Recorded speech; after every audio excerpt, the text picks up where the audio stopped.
Good afternoon. It's Wednesday, the 29th of November 2017, just after 1 o'clock. Welcome to UK Column News. I'm your host, Brian Gerrish. With me in the studio, Mike Robinson. We're also joined today by David Ellis from Strategic Defence Initiatives, and we'll be having a look at the slaughter of Britain's military. We've also got Alex Thompson joining us from the Netherlands with Eastern Approaches. But we kick off with important news. BBC, of course, heavily stuck into our new princess, and I'm confused. Let's recap on yesterday when we mentioned that the Girl Guides were now going to accept boys who are saying they're girls into the Girl Guides, and of course they've got to be addressed properly, Mike. Yes. But it gets very confusing because, while I was out walking the dog this morning, I suddenly thought we've got actress Meghan. Well, that's identifying her as a woman, but apparently she's going to be known as Princess Henry. Oh. So I'm not quite sure what's going on here. I think possibly the royal family are breaching the Equality Act 2010 by calling their princesses Prince Henry. Should we leave it there? Yes, you've confused me now. Okay. That's fantastic. Let's move on to the Prime Minister, who's now fully in bed with political charity Common Purpose.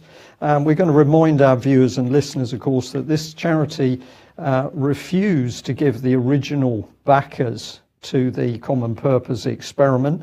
We know that Deutsche Bank was a key part of the Common Purpose activities, but the other funders in those early days of around 1985 have not been identified. So more transparency by the Conservative Party here, Mike. We'll just put the two women here. So Julia Middleton, in her book Beyond Authority, spoke about guile and the need to conspire to produce coalitions in government. She talked about fifth columns, useful idiots, discrediting or running over opponents. Well, actually, she didn't say that, but that's a quote from her book. And let's remind ourselves of the other factors there. She praised East German bankers. She promoted Lehman Brothers. They later went bankrupt, of course, but they were a good role model for youngsters. And we'll bring in this.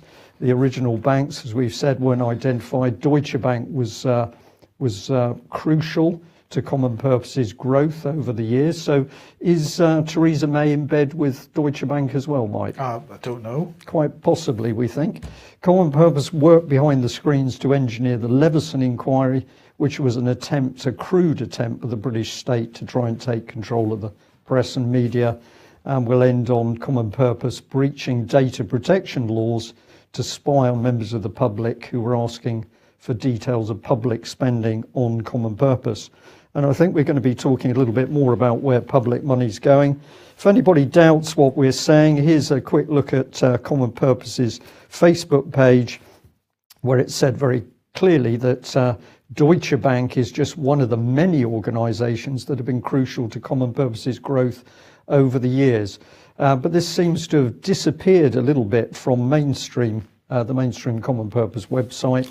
We'll just remind people what this organisation is about. In every society, there's an invisible space between the individual and the state.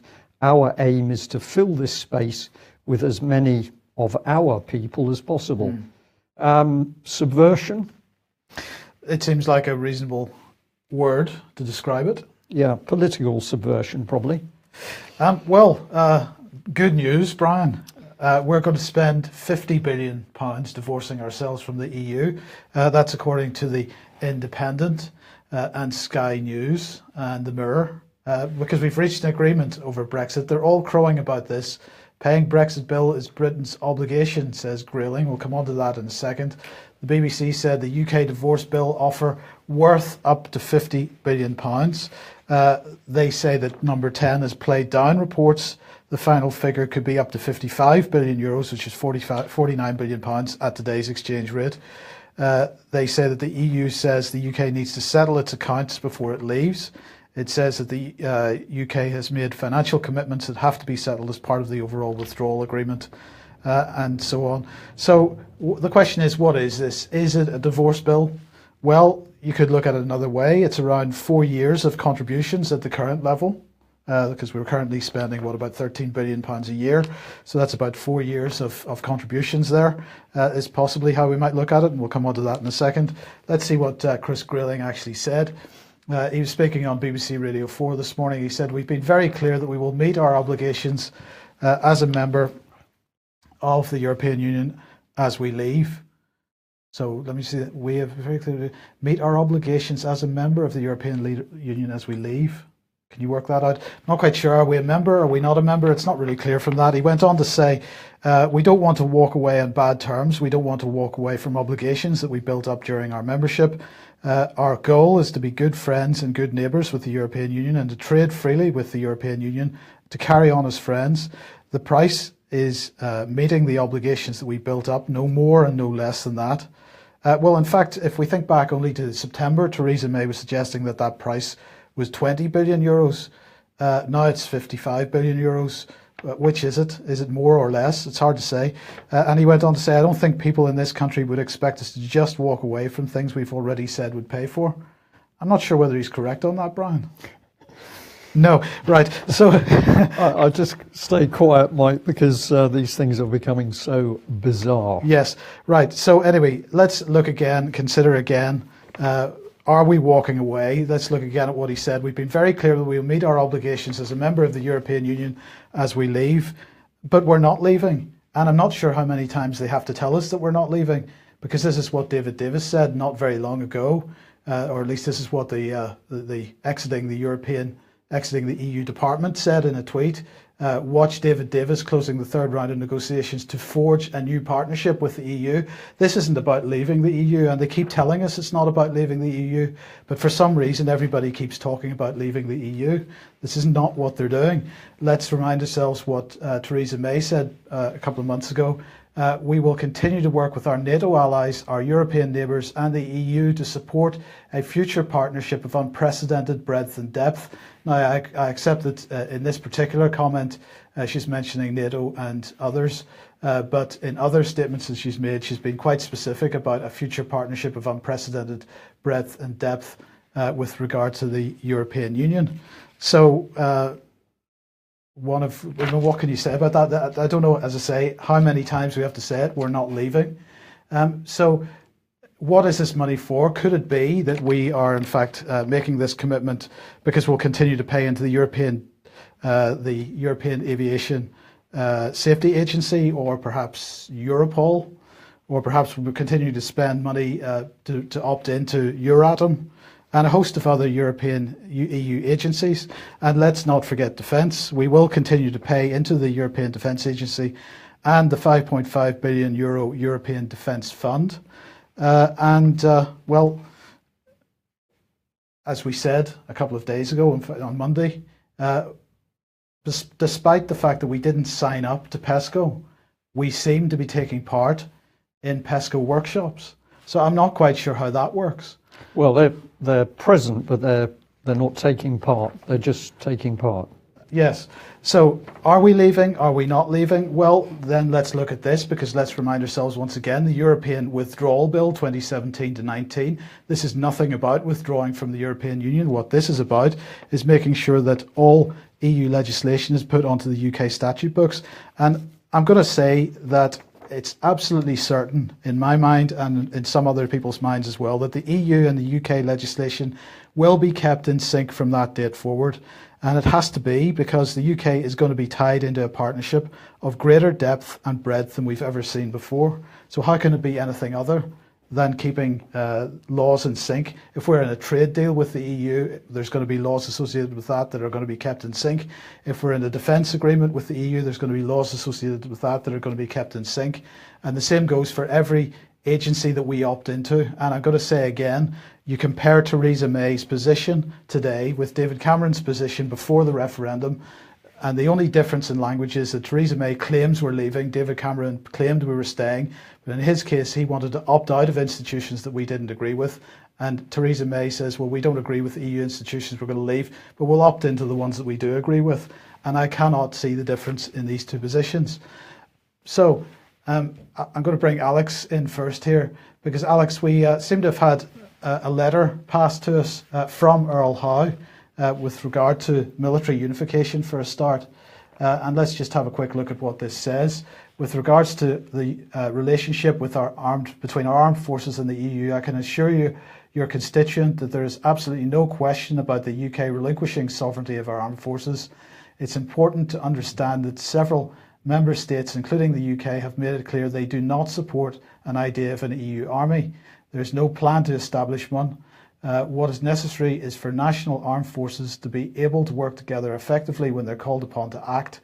And fundamental to our approach is for the EU's contribution to defence and security to be complementary to and respect the role of NATO, which is the cornerstone of our defence.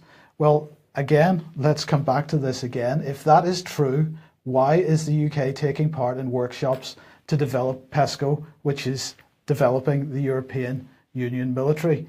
So, Alex, bringing you in first, what are your thoughts on that and the this sum of money that is apparently, allegedly claimed to be for the divorce between Britain and the European Union? Well, on the latter point, my gratitude to David Ellis, who's elaborated another theory, the opposite of a divorce, which I'm sure he'll be talking about in a moment. But that makes perfect sense if you compare Britain's strategic position now with the position in Henry VIII's reign, or particularly England and Wales in those days.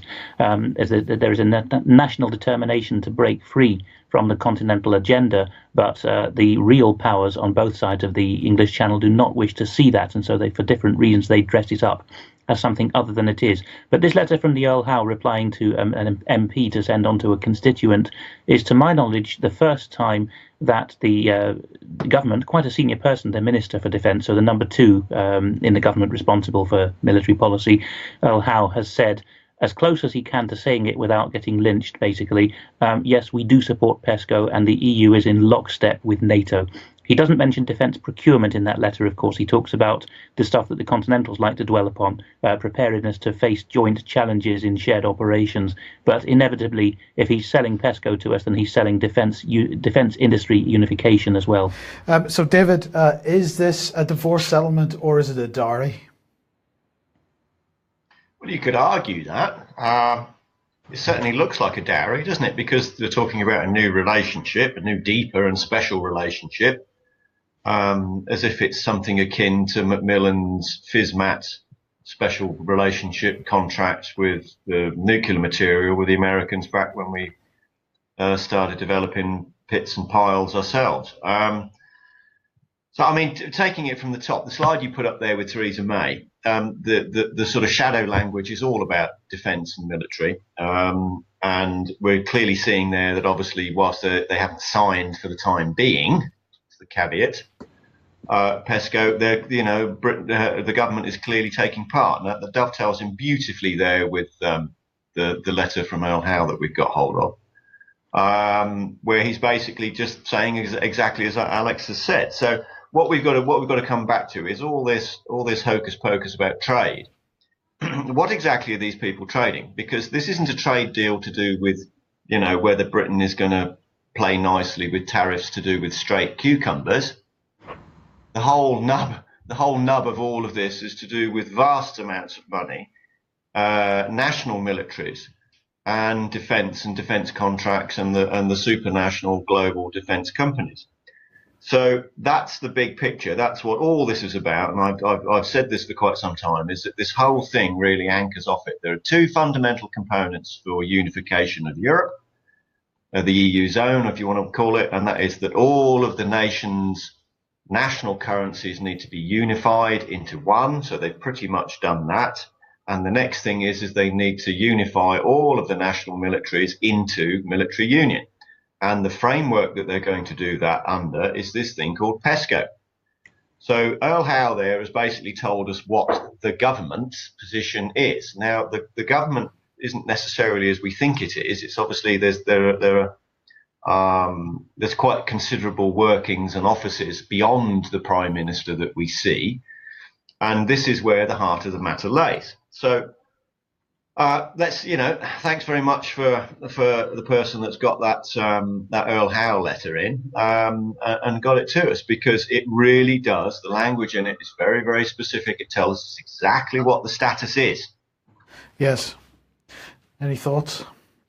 Well, the minimum we can say, Mike, is that we're not being told the truth by our government. All of the correspondence we see, all of the comments that are made to the mainstream media, just a huge smokescreen. So you ask yourself, why the smokescreen? Because there's dirty deals going on behind closed doors. 17 million people thereabouts voted to come out. Some of our viewers today are suggesting that the figure must have been far, far higher. So the government absolutely terrified of that force of opinion in the British public, and they're going to lie, cheat and deceive and have meetings behind closed doors in order to get this policy through. David. Very quickly, yeah, I think what we need to do is cast our net out there to all our audience. Can we have some ideas on what you think the actual figure is? Because just imagine that they're trading up and we're trying to trade down. So let's postulate. Let's have some ideas. What's the general public think that the actual figure is going to be? What are the EU asking for? And if our government has started low, let's think what's the actual figure going to be? Because let's say that it isn't 50 billion. Well, we already know that Theresa May said in September that 20 billion would be acceptable to her, so it has to be somewhere in between that, in that range. On the BBC this morning, they were speculating somewhere in the region of 40 to 45 billion would be what it would end up being at the end of the day. Yeah, and how much is that for every tax-paying individual in this country? Because we can already see that the tax isn't being recovered from the supranational corporation. Yes. It's the individual people of this country that are going to get clobbered with this, not them. Indeed. Alex, last week we mentioned that they were holding the European Defence Agency conference, and an Irish MEP attempted to attend that conference, but he didn't have much luck. No, here we have Ming Flanagan, who's a bit of a wild card in Irish politics. He's an independent but green and left-leaning MEP for the Midlands and North West large rural constituency in Ireland. And here he turned up without an invite to Mrs. Mogherini's shindigs at the European Defence Agency annual conference to discuss PESCO. And as you can see, the wonderful bilingual Brussels police controlled by 17 mayors in 2 languages and 4 jurisdictions had absolute unity in escorting him down the Rue de la Loi, which is where all the big buildings are, and wailed past the door, just telling him basically to get out of the main drag. And when they finally took their hands off his cuffs, he managed to rave at them and said, why can't I attend this conference? 128,000 people voted for me. No audible response, even though the camera was good audio, so they were shamefaced. And then he said, I'm sorry, but you're no better than the police who shot at people at Checkpoint Charlie. No better. And of course, this is an indication of politicians being at the bottom of the pile in planning military union. We've got 4 of us on today as talking heads. We came from 4 different backgrounds. Brian was in the military, you, Mike, were in the city, I was in intelligence, or more widely civil service, if you like, and David's been in engineering, so you could say industry. And in all 4 of those areas, there is a general consensus and some very sharp repartee from decade to decade that the politicians who control us in the departments responsible for our respective professions were not in control. That is the standard agreement since the war, at least in British life, isn't it? So that tells us something. A lot of these MPs are doing their best. Some are Tim Nice but dim. Some have some nous but are compromised, and some are just, putting their fingers in front of their eyes so as not to see what is going on. But we have to really encourage them now to understand that they have been diddled and that they are not the top of the agenda, they are the bottom.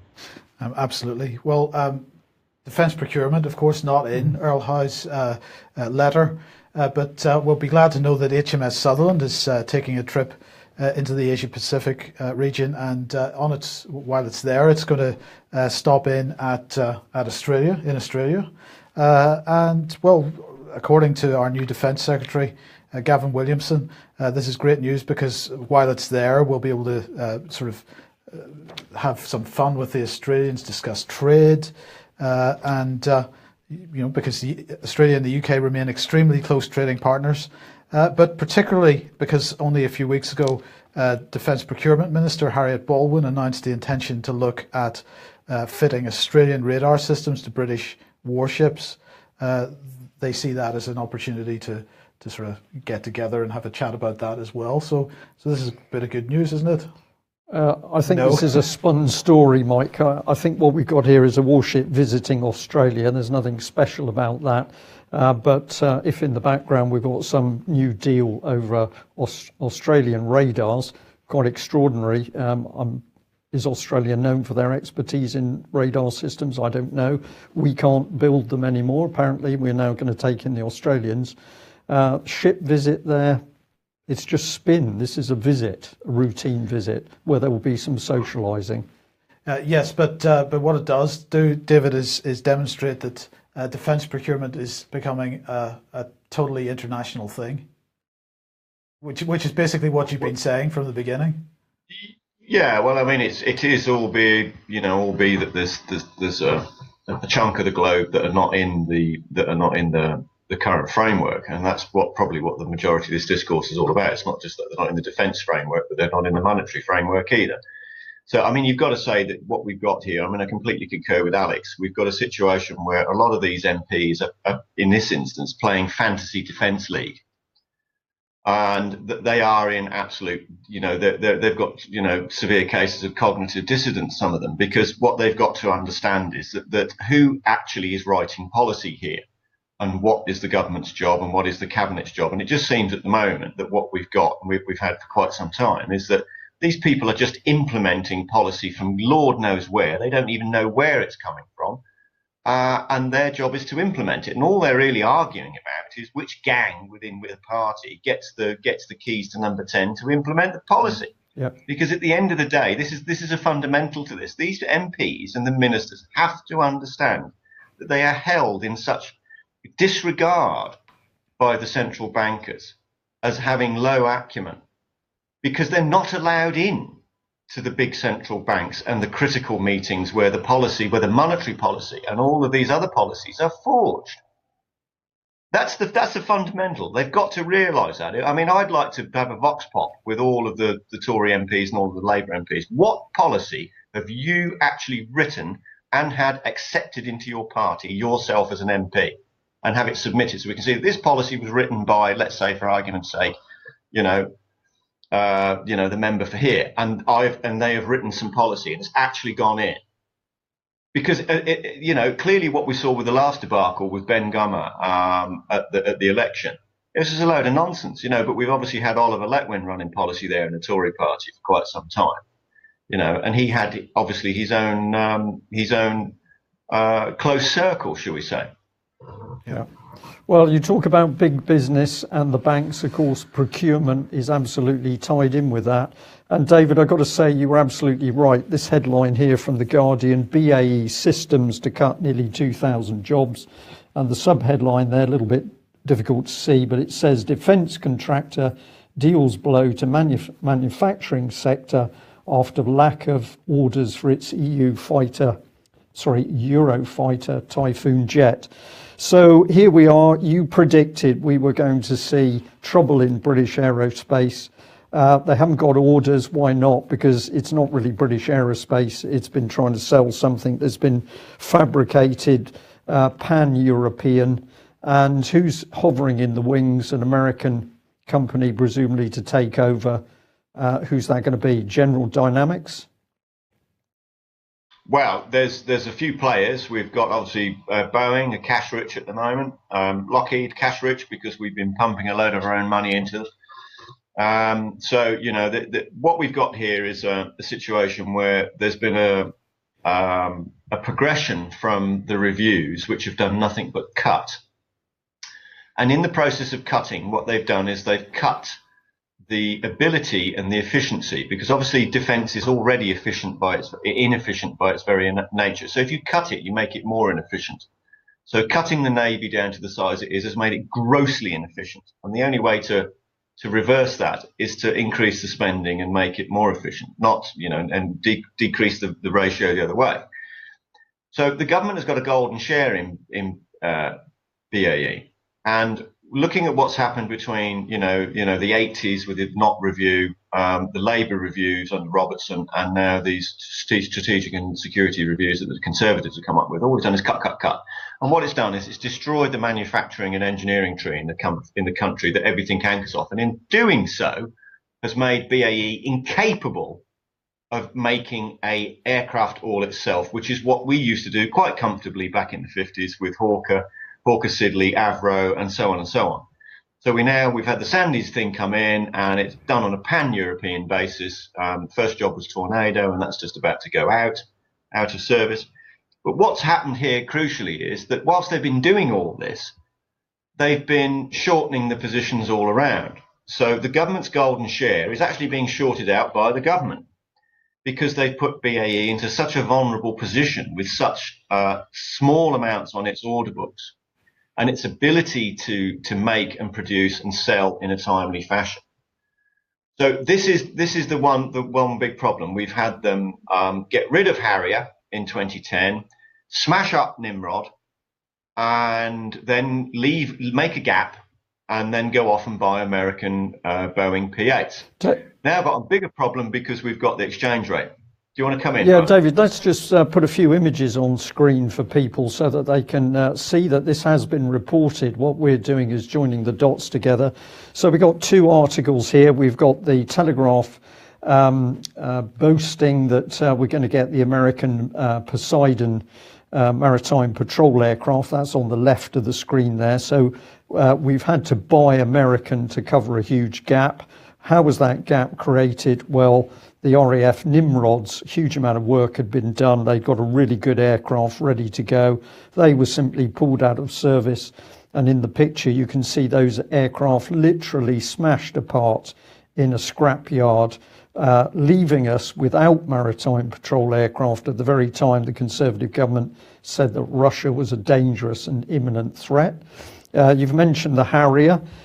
So our Harrier fleet, 72 aircraft, sold off to the Americans for pittance, 116 million, supposedly to be replaced by the F-35B, still not in service, and most people would say a disastrous aircraft so far. And a lot of people now asking whether the non-American countries are actually going to meet their obligations because of the amount of money that's been piled into the project.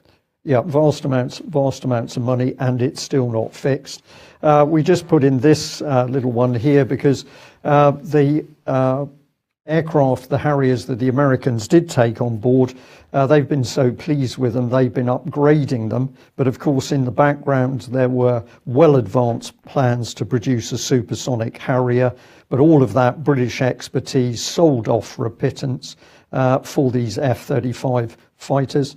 We'll just bring in this one as well, and then I'll come back to you. We've got to remember the TSR-2, which was a fantastic aircraft. It did have teething troubles in the initial part of the program. This is going back to the late 50s, 60s. On the left, the TSR-2 suddenly scrapped, all of the jigs destroyed, so the program could never be reignited. And what was this for? To bring in the pan-European Tornado. So this was clearly another attempt, wipe out British engineering in order to help this EU project.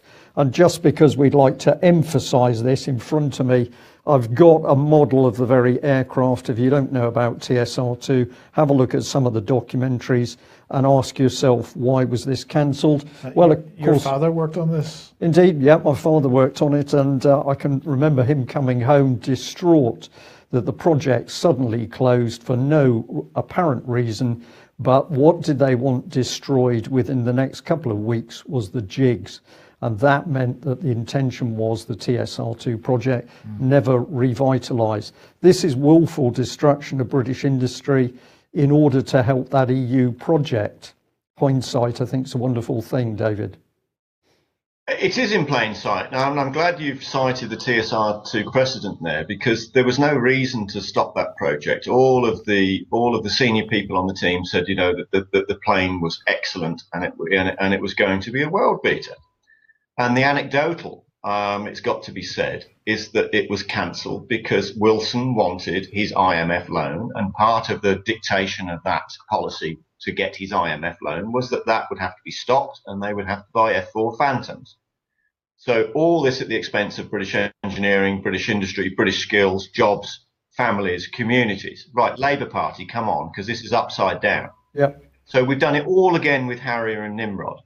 And we've done it all again, and now we're seeing 2,000 job losses at BAE. Now, these are really, really important. This is a really, really important facet of our nation.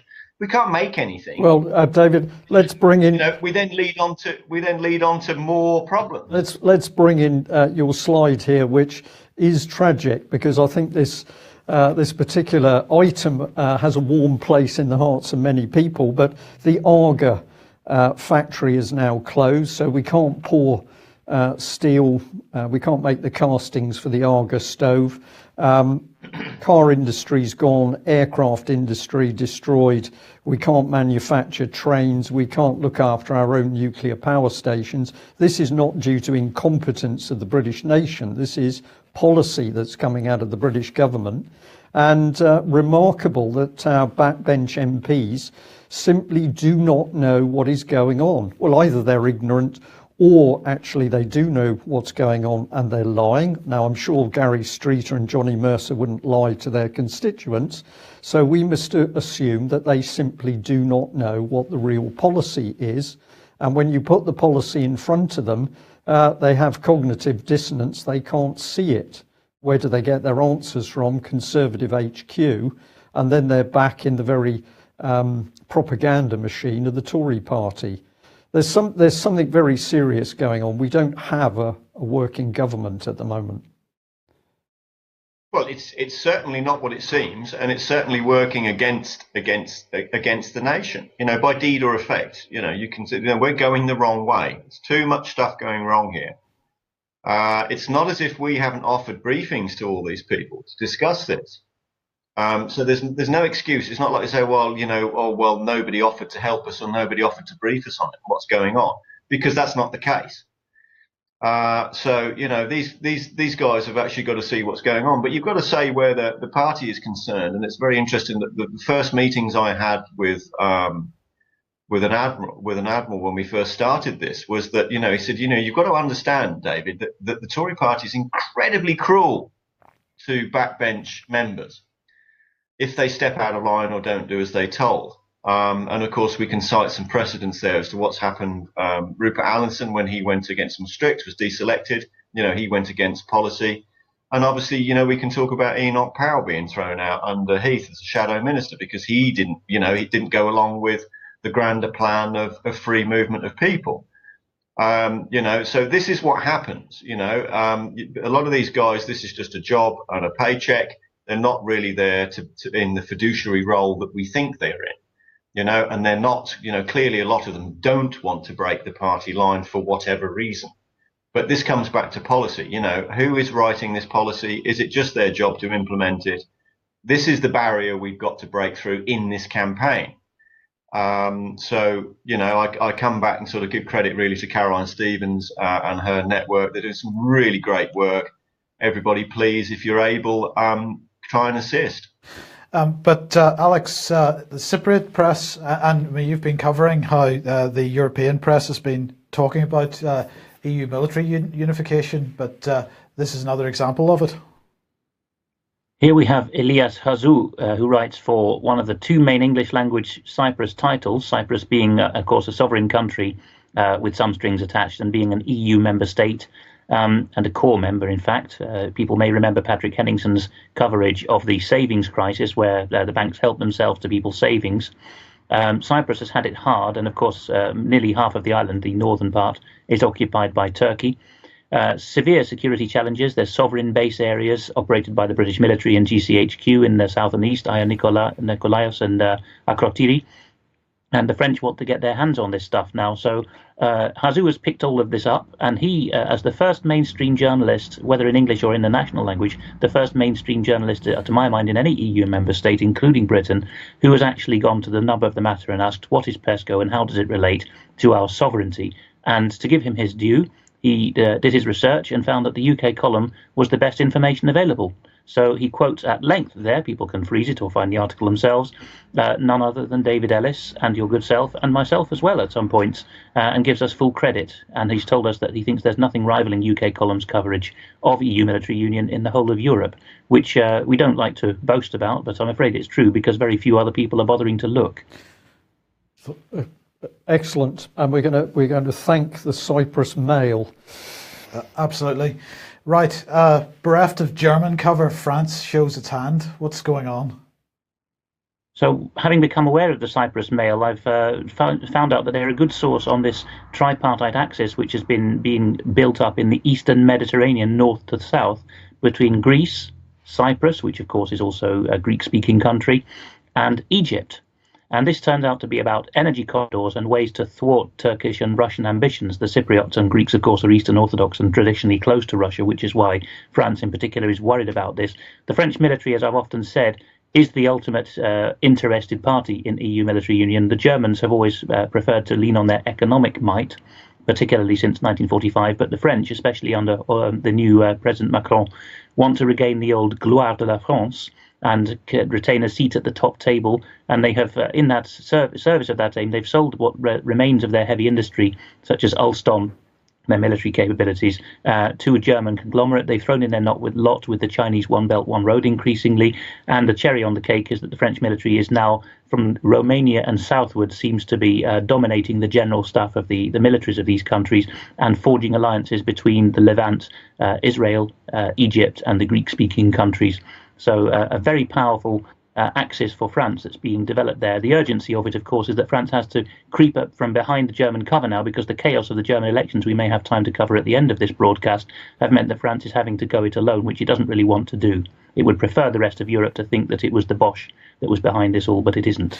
And Alex, over the last couple of days, we've been highlighting how the British press has been giving Russia such a hard time and blame suggestions of Russia pumping fake news into the country, and as we covered on the programme yesterday, suggestions that Russia is in control of many campaigns, including the including people that are questioning the use of vaccinations, the broad use of vaccinations.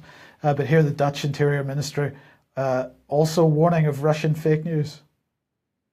Yes, Kajsa Ollongren. People might think she sounds Russian, but I believe it's a Swedish name of origin.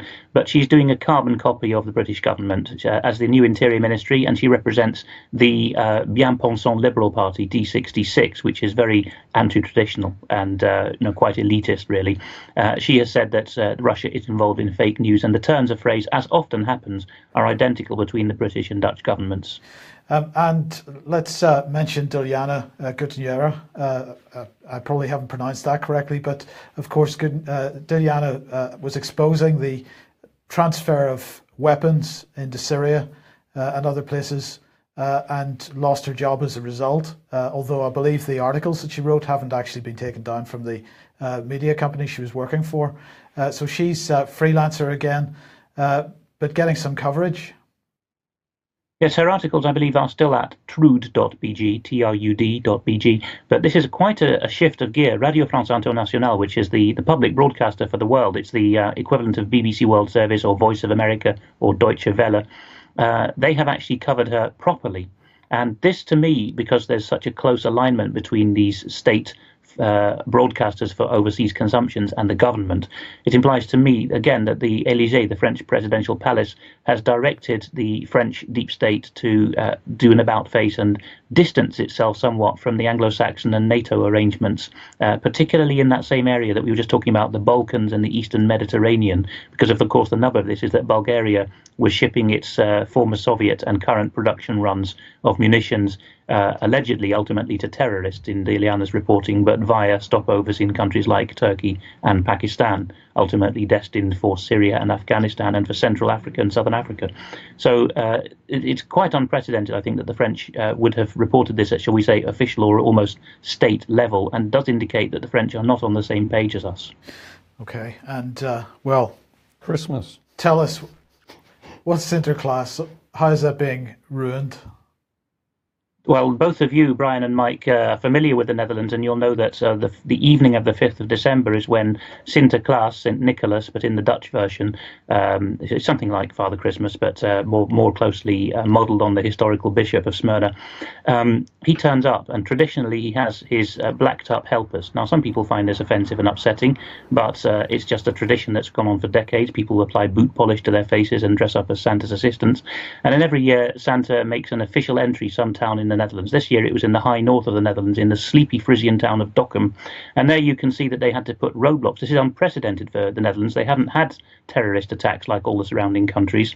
They had to put these roadblocks up, not against so-called Muslim terrorists, but rather against competing bands of nationalists and anti-Black Pete protesters, who are effectively social justice warriors, so much so that they don't even use the proper Dutch word for white people, blank. They call them witte mensen, which is just a complete copy of the American English phrase white people. So it's whiteness politicized. And you can see that on the right of that last slide, people have already collected at last count €30,000 to pay the fines of those who blocked the motorways to stop these SJWs appearing. The next slide shows that the mayor of the city I'm speaking from right now has said that destroying property is not a joke. All of these articles cover the super gluing shut of the door of the Sinterklaas house just a couple of hundred yards up the road from me. So there's a kind of museum or shop for Sinterklaas associated things. And you can see that it's being called Black Pete racism, and people are being locked out of their houses. It's really getting out of hand. The new mayor has had a baptism of fire here trying to deal with that. And this story's got more legs to it. You've even had a circus in Rotterdam here on the next slide, whose owner said that he was going to carry on with the traditional Sinterklaas, which the whole country did for decades and decades, including when I first came here in 2009. Until a couple of years ago, there was nothing political about it. And because he said he was not caving into pressure to replace his Black Petes with chimney sweeps, which is what the politically correct people say we have to do now, he very quickly got threats on Facebook saying, I'll burn that bloody tent, or a worse word than that, I'll burn that bloody tent alive with the racists in it, which of course means the children appear turning at the party. Completely unknown American kind of social tensions coming in here, and the feast and the festival completely ruined in a way that would have been unthinkable a couple of years ago.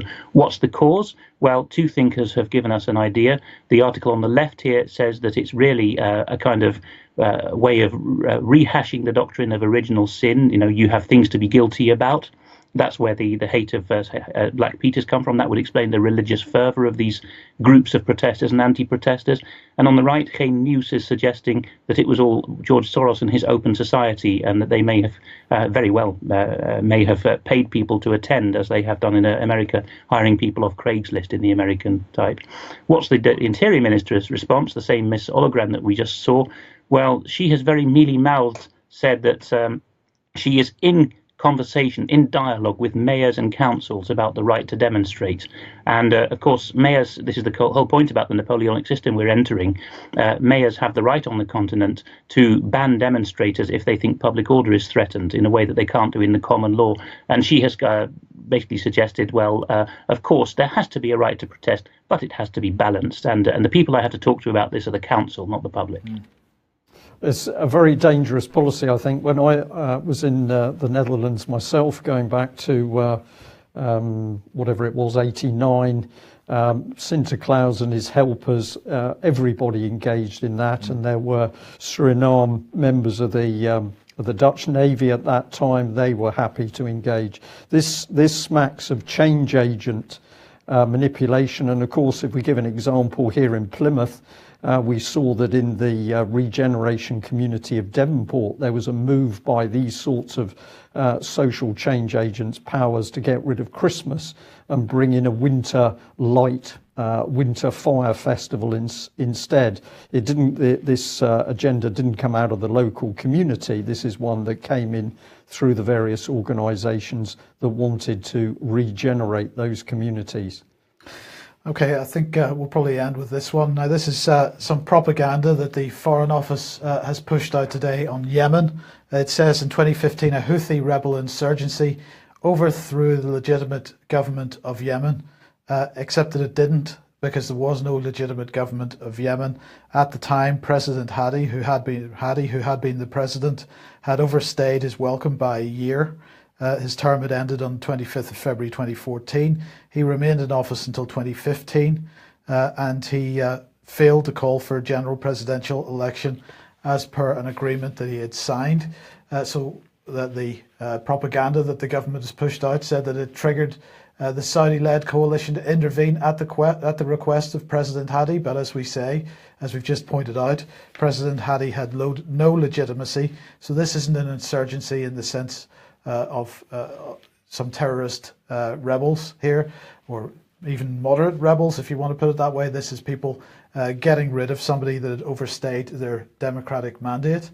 And so the propaganda goes on. Today, Yemen is one of the most serious humanitarian crises. Well, indeed it is. UN estimates 77% of the population needs humanitarian aid, and 20 million people face extreme food shortages. No mention of cholera, but don't worry, because Britain is leading diplomatic efforts to end the crisis, including bringing together key stakeholders. And who's the key stakeholder? Do you see any Yemenis in that picture, Well, Brian? you wouldn't want them involved. No, it's just like you don't want the British public involved in Brexit negotiations. Absolutely, absolutely. So let me introduce you to the Quint, if that's how it's pronounced. This is the foreign ministers of the United Kingdom, Saudi Arabia, United Arab Emirates, Oman, Secretary of State for Political Affairs from the United States, and the UN Special Envoy. So again, nobody from Yemen represented. Well, what did Boris Johnson have to say? The UK is hosting this important forum on Yemen because it's vital we redouble efforts to work towards a sustainable political solution to the conflict. Since the beginning of the crisis, the UK has played a leading role in diplomatic efforts and will continue to do so. The people who are suffering most from this conflict are the people of Yemen, again, not represented at that table. This is the world's worst humanitarian crisis and largest ever cholera outbreak. The UK is the fourth largest humanitarian donor to Yemen, but it's probably the largest donor to Saudi Arabia's arms and munitions cash, which it is currently dropping on Yemen. And of course, Saudi Arabia blocking the ports and airports and preventing humanitarian aid from getting in at the minute. So once again, Boris Johnson demonstrates a level of hypocrisy that is almost impossible to put into words. Yep. Okay. The Quint. Yes, I had to read that word several times. We are at the end of UK Column News today. I'd like to thank Alex and David for joining us. Really excellent input to our news today. Also to say that we know that the UK Column broadcasts are beginning to reach out to a great number of people. We know some of the shares on Facebook have been absolutely huge over the last month in particular. But we've got to say, if you're a newcomer to UK Column, you're watching our broadcasts, you like what we do, we need your financial support to do what we do. We cannot do it without that monthly income. And if we had a greater number of people subscribing, we could also expand the news coverage and the number of subjects that we cover. So we are going to be pushing very hard through December and into 2018 for more financial support for the UK Column.